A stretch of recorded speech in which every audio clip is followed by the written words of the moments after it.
Catherine Bernardo sa kauna-unahang pagkakataon ay nanalo nga bilang Best Actress sa ginanap nga na FAMAS Award 2024.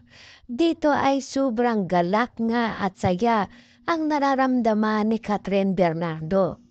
Mas tinalo niya pa sila Maricel Soriano, sila Sharon Cunita at iba pang mga batikang actress dito nga sa awarding ng FAMAS. Dito rin makikita nating sobrang kilig ng Kat din. Kaya guys, dito makikita natin kung gaano ka-supportive at kilig moments ang Kat din dito sa FAMAS Award 2024. Kaya narito guys, panoorin natin at kayo na ang musga kung ano nga ba ang mapapansin nyo dito sa dalawang Kat din kung saan nga ay kilig na kilig at nakakabaliw ang kanil sweet moment na ng dalawa dito sa FAMAS Award 2024.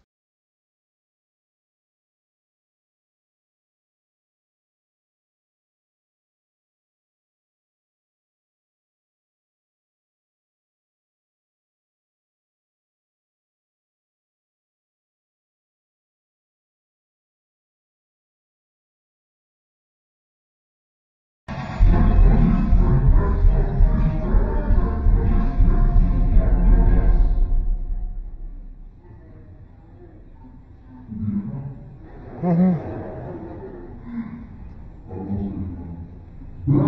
Actress.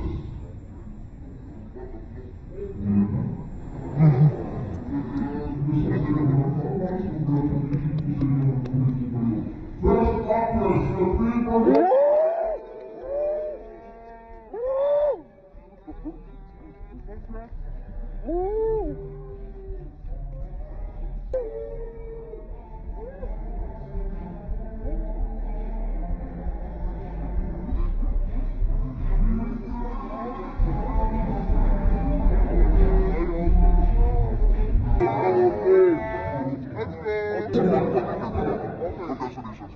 So yun na guys, nakita natin kung gaano ka-sweet nga ang Kat din. Diba? Turo support talaga ito ang si Aldin kay Catherine. Kahit hindi ba nanalo nga sa Best Actor itong si Aldin, pero masayang-masaya pa rin siya dahil si Catherine nga ang nanalo bilang Best Actress sa FAMAS Award 2024. At nakakatawa din itong si Piolo Pascual na nandun din nakipag-picture din kay Catherine.